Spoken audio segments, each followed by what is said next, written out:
Nous, on a un système qui est similaire à ce que vous avez. Le Vista Pur, c'est un système de 5 filtres qui sont montés sur un panneau qui coulisse.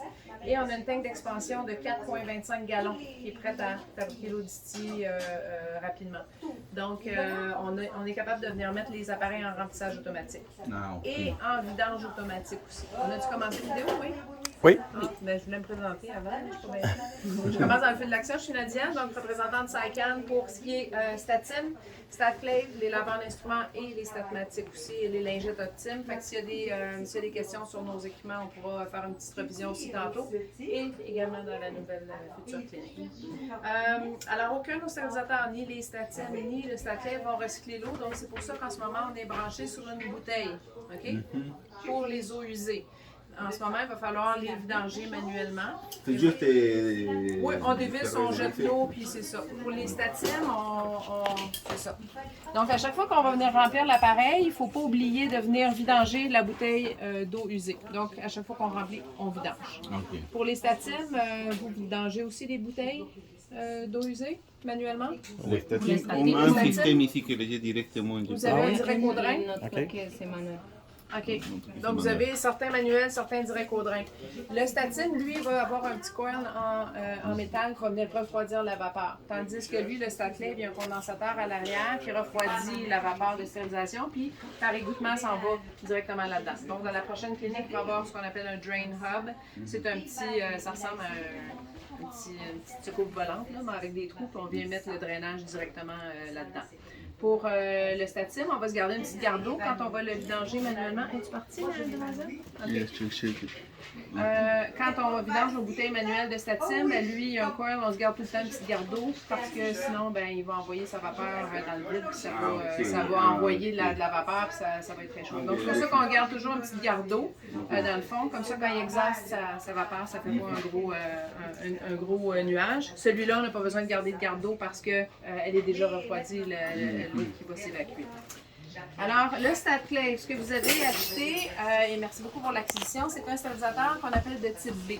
Donc, un type B, ce que ça fait, c'est vraiment les stérilisateurs qui sont les plus efficaces sur le marché en termes de rapidité, stérilisation de corps complexes comme des kits d'implants, des suctions chirurgicales, des tissus, des choses plus difficiles à stériliser, parce qu'on va venir faire un vide, un vacuum dans la chambre. Parce que le défi quand on stérilise, c'est toujours d'enlever l'air ambiant de la chambre, soit de la cassette de statim, soit de notre autoclave à chambre. Comme par exemple votre Midmark, lui c'est un principe différent. Lui, il va vraiment y aller avec un vacuum. Donc ça nous donne rapidité, efficacité de séchage et stérilisation de corps complexes. Tantôt, je vais vous expliquer qu'est-ce qu'on va mettre dans quel cycle. Je vais vous inviter à monter sur le petit banc et je vais vous demander de regarder. Je vais essayer de monter en même temps que vous. Non, vas-y. Ouais. On va lever le couvercle. Il y a deux portes. Oui. Ouais, c'est ça. Là, tu vas regarder, le MaxLine, il est... Attends, je vais mettre les doigts dedans. C'est là, correct. ici. Oui. OK? Fait que le MaxLine, c'est écrit gris sur gris. Là, en ce moment, il est complètement plein. Puis ici, il y a un petit trou de trop plein. Fait que si on continue à remplir, ben, on gaspille de l'eau. Ouais, ça va tomber dans la... Oui, ça va tomber dans la bouteille, c'est ça. Mais là, en ce moment, il est plein. Avec cette charge d'eau-là, on devrait faire à peu près 5 à 6 stérilisations. Là, on va ouvrir celui de l'autre côté. Celui de l'autre côté aussi devrait être vraiment plein jusqu'au MaxLine. Est-ce que vous le voyez ou est-ce qu'il y a un petit trou à côté? Ce réservoir-là, c'est l'eau du Venturi. Donc, on peut redescendre. L'eau du Venturi, le réservoir de gauche, c'est vraiment de l'eau. On va utiliser le mouvement de l'eau pour venir faire un vacuum dans la chambre. Un petit peu comme dans vos salles mécaniques. Vous avez une succion qui va utiliser le mouvement de l'eau pour vous donner de la succion à la chaise. Même principe, réservoir de gauche, c'est ce mouvement-là qu'on utilise pour venir faire un vacuum. Le réservoir de droite, c'est de l'eau qu'on va prendre, fabriquer de la vapeur, stériliser, puis envoyer ça dans notre bouteille. Ça va? Oui, ça va. Donc, petit principe de base. Je pense, Daniel, il va falloir que tu t'en viennes de notre côté ici. Je vais aller dans le coin, moi. Ah ouais, viens-t'en dans le petit coin. Parfait. OK. Donc, on a plusieurs accessoires avec le StatClave. On a une chambre de 11 pouces, donc on a la même capacité de charge que votre M11. On a 4 plateaux grillagés comme ça qui vont voir 1, 2, 3, 4 qui vont s'insérer. On va venir mettre papier vers le bas, plastique vers le haut. OK, on veut voir nos instruments. Même chose dans les statimes. Tout le monde est mélangé. Quel bord on doit mettre les sacs. Vers le bas. Papier vers le bas, on veut voir les instruments. Donc, tout ce que vous avez comme stérilisateur, même Midmark, ils ont changé les instructions il y a 3-4 ans pour dire comme nous. On met papier vers le bas, plastique vers le haut. On juxtapose toujours. On ne fait pas d'empilage en stérilisation. Donc, ça serait pour des sacs peel pouch là, plus volumineux, là, comme une dizaine d'instruments, par exemple. L'autre On a accessoire... rien pour mettre, juste pour montrer. Même si c'est stérile. Petit paquet d'hygiène. Ouais, un petit paquet d'hygiène, s'il te plaît. Puis amène-moi peut-être une pièce à main. Et une pièce à main. Emballée. Emballé, empieza a emballé. Tu veux faire une pause? Je ne sais pas si vous allez l'envoyer Ça, par... c'est la même que les statines, hein? Seulement ça. par exemple, ou juste un miroir explos, on viendrait les mettre debout comme ça, dans cette position-là, Ok. verticale. OK? C'est toujours la meilleure position pour sécher quoi que ce soit, c'est la position verticale. Ouais, je vous remets ça. Le dernier accessoire, et non le moindre, si éventuellement vous vous en allez vers un système de cassettes, alors je ne sais pas si c'est le but de s'en aller avec des cassettes enveloppées, laveurs d'instruments, tout ça, on va venir positionner avec ces plaques de séchage-là. On va mettre les 3 plaques comme ça. 1, 2, 3. Et là, on vient de se créer 4 espaces. 1, 2, 3, 4 pour mettre jusqu'à 4 cassettes chirurgicales. Donc, les plus longues, 8 par 14. Ou on pourrait en mettre 4 de déo avec 4 d'examen ou 8 d'hygiène, en tout cas, dépendamment de la grandeur des cassettes. On va les positionner debout pour, encore une fois, l'efficacité de séchage. Si j'ai une charge mixte, je vais toujours mettre ce qui est plus lourd en bas. Donc, si je mets des plateaux grillagés, mes gros sacs, je vais les mettre vers le bas, ce qui est plus léger vers le haut. Je pourrais éventuellement aussi, si j'ai des cassettes, venir glisser des cassettes directement sur les rails, comme ça, puis venir mettre 1 ou 2 plateaux grillagés par-dessus. Donc, ce qui est plus lourd vers le bas de la charge, ce qui est plus léger vers le haut. Ça va? OK. Avant que je ferme la porte, j'attire votre attention sur... On a aussi une belle feuille.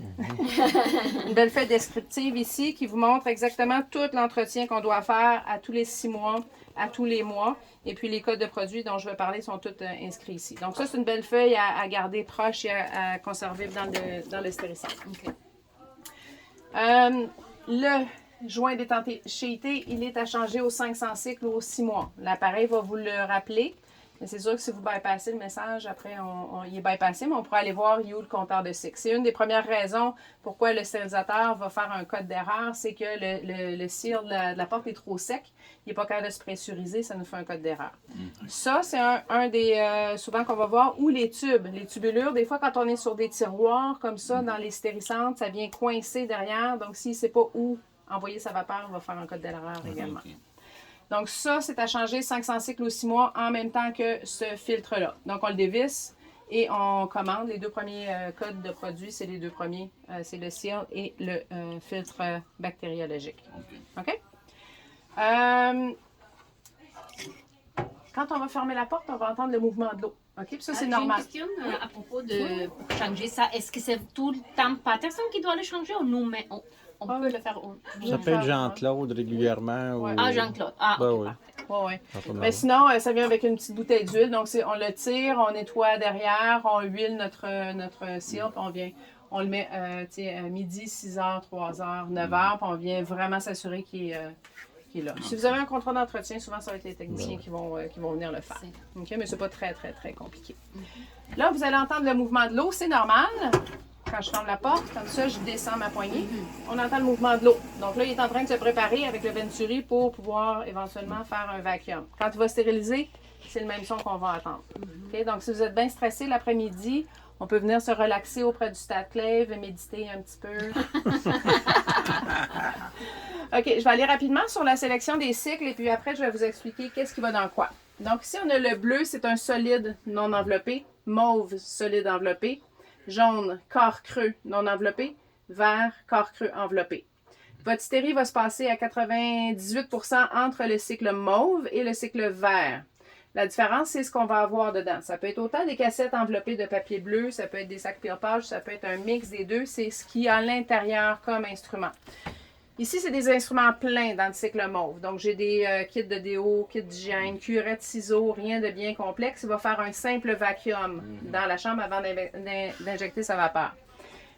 Le vert, c'est ce qui est plus complexe. Un kit d'implant, succion chirurgicale, des épaisseurs de 2x2, des éponges d'endo. Tout ce que je voudrais vraiment éliminer l'air va faire un triple vacuum avec le cycle vert. Pas beaucoup plus long, 5 minutes plus long. Même température, même temps de maintien de stérilisation. C'est juste qu'on conditionne la chambre un petit peu mieux. Donc 5 minutes. En cas de doute, si vous n'êtes pas sûr, allez-y avec le cycle vert. OK. Ici, dans l'orange, j'ai 3 sous-menus. Le premier, c'est vous avez un gant. C'est le même icône, puis vous remarquez, c'est les mêmes icônes que sur les statines. Un gant, ça veut dire un cycle délicat. Donc, au lieu de rouler à des températures de stérilisation de 132 à 135 degrés, on baisse ça à 121 degrés, mais on rallonge de beaucoup le temps de maintien. Exemple, ça pourrait être, disons, les câbles pour la pièce de main de l'implant, pour les câbles pour la pièce de main de l'implant qui sont câbles. Oui, mais non. Oui, mais non. OK? Oui, ça va être un corps creux. OK? Une tubulure, ça va être un corps creux. Ce qui arrive là-dedans, c'est que vous ne voyez pas de dessin d'emballage. Donc, c'est des cycles qui ne sont pas emballés. Donc, si vous avez une pièce à main de chirurgie avec une tubulure qui va être utilisée en chirurgie, on ne peut pas faire des cycles non emballés. De toute façon, au Québec non plus, on ne fait pas de cycle non emballé. Il faut que tout soit emballé pour maintenir la stérilité des instruments. Donc, celui-là, il va vraiment servir, comme celui sur un statine, à faire des gants utilitaires, par exemple. Dans le temps qu'on avait le droit de faire des cycles non emballés, il y avait des orthodontistes, des écarteurs en plastique, des choses comme ça qu'ils faisaient là-dedans.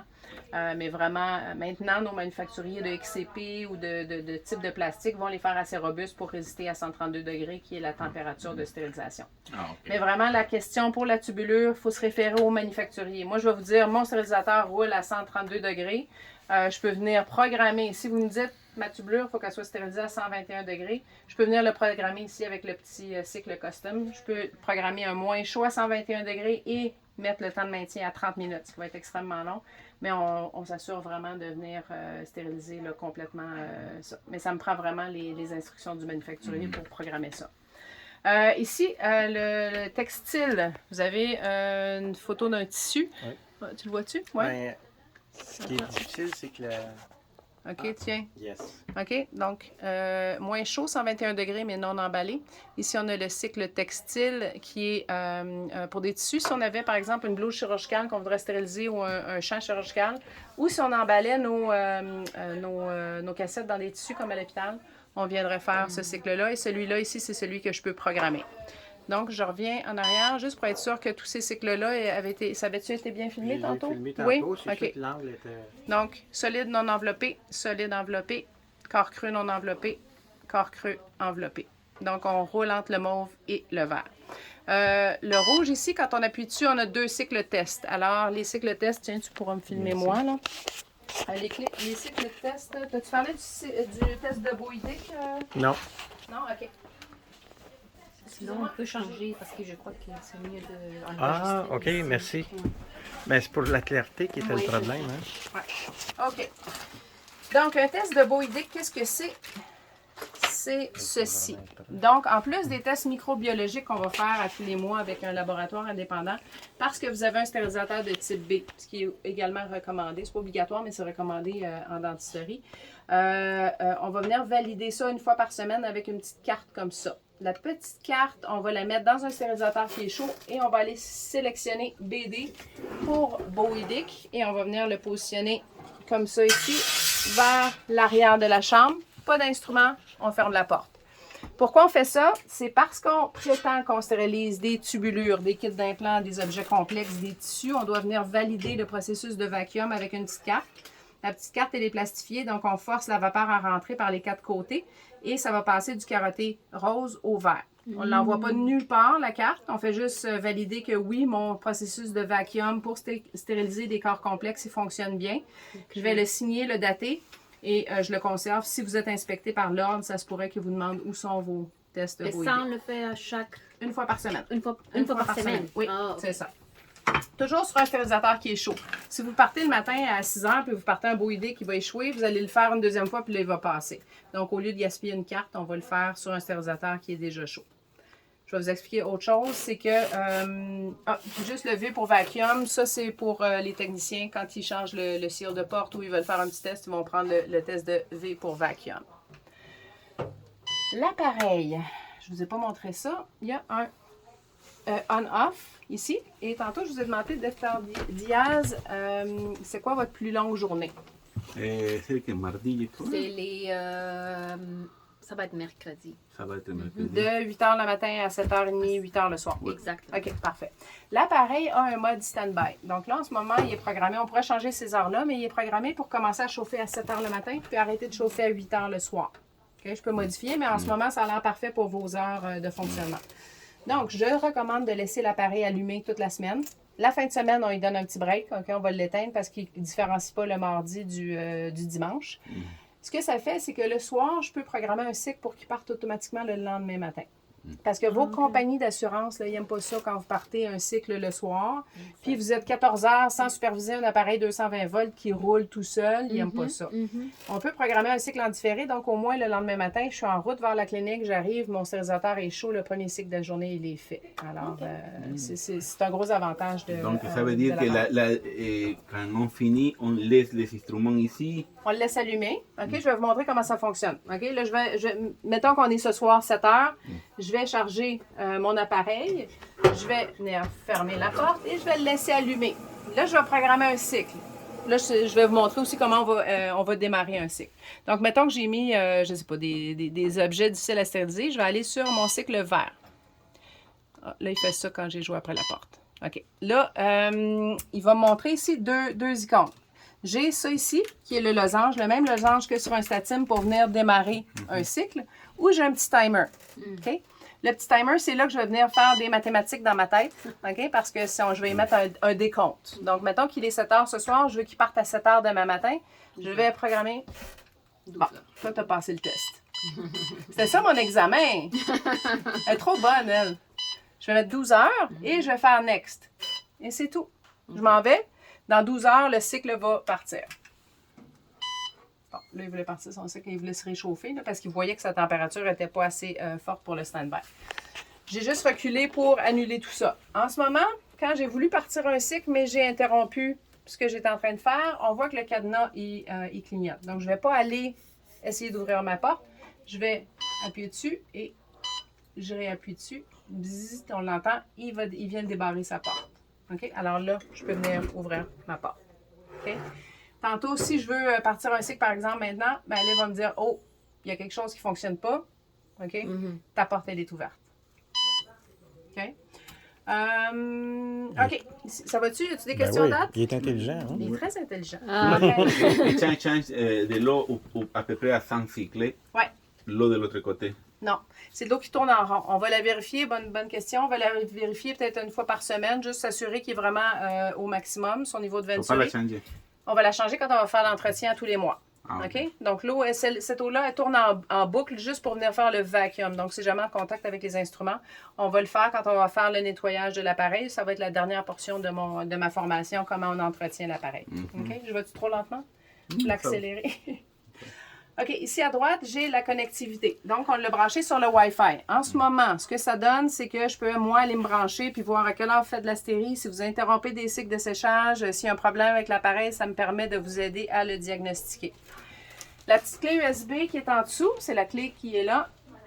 Si j'appuie dessus, je vais voir les 5 derniers cycles réussis et à droite, les 5 derniers cycles d'erreur s'il y en avait eu. Ça, ici, les cycles qui sont là, c'est des cycles tests qu'on fait chez Sycan. Alors, je vais pas avoir vraiment tout le print-out, mais si j'appuie dessus, je vais voir qualité de l'eau, le cycle qui a été démarré, temps, température, pression. Non, mais on peut les voir tout de suite. Ça va pour la clé USB? Ensuite de ça, le cadenas, on l'a vu. Ici, la petite roulette, c'est là qu'on va voir la version du logiciel, le numéro de série de l'appareil et le compteur de cycle. Là, ils vont le tester tantôt là, pour s'assurer que tout fonctionne bien. Là, il y a 0 cycle au compteur. C'est là ici qu'on va aller voir là, si à 500 cycles, je suis due pour changer mon cire de porte. Parfait. Ça va? Il faut que je parte. Oui. Enregistre ça et après Oui, tu c'est vas me parfait. montrer. Il me reste 2 minutes pour l'entretien, puis j'ai terminé. Ok, Hey, merci d'accord. beaucoup. Merci. Bye. OK. Au niveau de l'entretien, très facile à faire. Je ne sais pas si c'est qui faisait l'entretien sur le Midmark, mais ça prend à peu Les près, assistants, ça prend à peu près 2 heures faire ça parce que Excuse-moi, je vais juste prendre ça. Parce que quand on va nettoyer un stérilisateur, on vient décontaminer les réservoirs. Ici, on a accès au réservoir avec les deux trucs d'en haut. Donc, on n'a pas besoin de mettre un produit chimique et de faire des cycles. Tout ce qu'on a à faire, une fois par mois, c'est, on va se prendre une chaudière et on va venir brancher ici pour vidanger le réservoir d'en haut. Ça va suctionner? OK.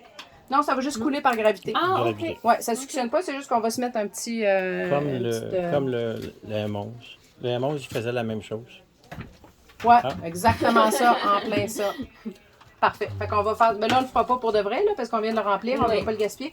Mais on va venir brancher ici, ça va faire clic, et pour le relâcher, on va appuyer dessus pour relâcher le tube. On va vidanger le réservoir de droite. On va faire la même chose avec celui de gauche, le Venturi, on va le vidanger. Celui-là, ici, on s'en occupe pas. Ça, c'est des fois, quand les stérilisateurs sont très, très hauts, on peut les remplir par en avant. OK? On n'en aura pas besoin. On vidange à droite, on vidange à gauche, et là, on va aller regarder un petit film. Alors ici, j'ai un petit film sur le réservoir qui me montre qu'est-ce que ça a l'air quand vous avez regardé en haut tantôt, là. Quand il va être vide, le réservoir, je vais prendre les petits... des deux côtés, il y en a un, là. C'est un petit filtre en mèche. On va l'enlever. On va aller le brosser des deux côtés sous l'eau courante. L'eau ordinaire, c'est suffisant. Ensuite, on va prendre une lingette et on va décontaminer l'intérieur du réservoir. On va doucement sur les petites flottes de niveau d'eau blanche. Okay? On y va doucement avec notre petite lingette désinfectante. Et on va se prendre un linge microfibre blanc, jaune. Tu sais, les linges comme pour faire du ménage à la maison, là. Juste humidifié pour venir enlever les produits chimiques qui sont là-dedans. Et après, on va remettre nos filtres et on va re-remplir normalement. Ça devrait prendre même pas 10 minutes à faire tout ça. Vous allez remarquer que le réservoir de gauche va être pas mal plus sale. Okay? Celui de droite, c'est de l'eau propre, on stérilise, on la jette. Fait que celui-là, il s'encrasse pas beaucoup, mais on le nettoie quand même. Celui de gauche, c'est de l'eau qui tourne en boucle. Donc, ça aspire tout ce qu'on a on met dans la chambre. L'huile des pièces à main, les intégrateurs, le tape à stérilisation qui change de couleur, c'est des particules de phosphore. Ça va venir teinter le pourtour du réservoir en une espèce de petit résidu un peu graisseux brunâtre. C'est normal, on s'inquiète pas. Ça se peut qu'on prenne 2 fois lingette de ce côté-là.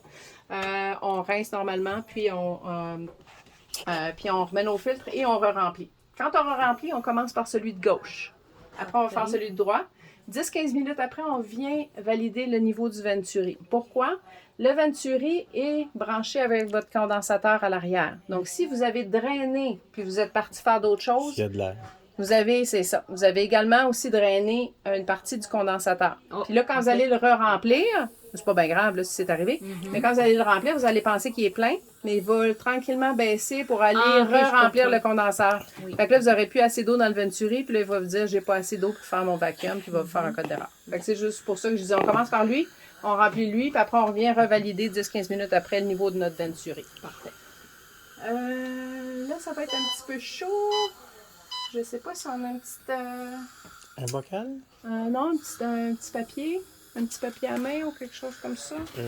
Juste parce que je vais enlever ça, puis ça va À être côté ok. Il est la trop machine. chaud? Ouais. Ouais, il est moyen. Hein? C'est chaud. Hein? OK. Alors, on a entretenu nos 2 réservoirs. Là, maintenant, on a 3 filtres à venir entretenir. Il y en a un ici, il y en a un par terre ici, puis il y en a un juste au-dessus. Donc, 1, 2 et 3. Si vous oubliez la position des 3 filtres, elles sont dessinées sur notre feuille plastifiée. J'ai des gens très créatifs qui vont me revisser ça ailleurs. Il faut vraiment les mettre là où on les a pris. Donc là, je vais juste en défaire un, mais vous allez défaire les 3 et on va... C'est ceux qui ont des X dessus. Donc, il y en a un dans le fond par terre puis un juste au-dessus. On les défait. On va prendre une petite précelle, une petite brosse à fraises. On va nettoyer s'il y a des petites fibres des fibres de papier. Comme. On les nettoie. On les remet là. On va à l'intérieur de la chambre. Ici, on va prendre du Vim en crème. Celui qui n'a pas de bleach. Le cheap du Dollarama, là, c'est correct. Ou on peut prendre du Cameo, Barkeeper's Friend, n'importe quel nettoyant stainless steel. On va venir écurer l'intérieur de la chambre. Avec l'alcool? L'alcool, c'est que ça fait pas une ben grosse job pour nettoyer. On va prendre un petit pad 3M, tu sais, comme les pads... tu sais, on a une éponge jaune d'un côté, puis on a un petit pad vert de l'autre côté, là. C'est un petit pad non abrasif pour venir frotter. Ah, OK. Je qu'on comprends. fait la vaisselle. Comme pour la cuisine, pour la vaisselle. Oui, exactement. On va prendre ça avec notre Vim. On va nettoyer. On ne pousse pas de Vim ou de produit dans les trous. Et on rince encore avec notre microfibre adéquatement pour vraiment enlever tous les résidus de Vim. Parfait. C'est tout. On a terminé l'entretien. Ça aussi, c'est une fois par Une mois. fois par mois. Tout ouais. le processus, c'est une fois par Tout mois. le processus, ouais, c'est ça, une fois par mois. On s'assure de mettre le rack droit pour pas qu'il accote dans la porte.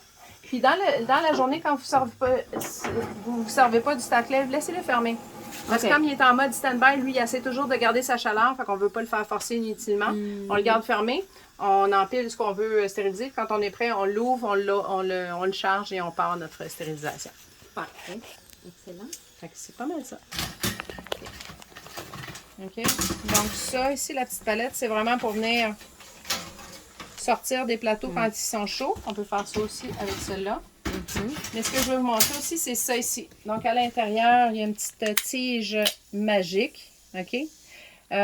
C'est un petit peu tricky, puis là, on sera probablement, je ne sais pas si on va être capable de le voir, là, mais si jamais il n'y avait plus d'électricité ou il y avait un fusible et que vos instruments sont pris là-dedans, vous voulez changer de stérilisateur. Ici, il y a un petit trou. OK? Il faut être vraiment très, Ah, c'est comme une très- petite clé. Oui, c'est comme une petite clé. Puis là, il faut vraiment aller jouer. OK. Viens, je vais vous montrer ici à l'intérieur, là. Ici, là.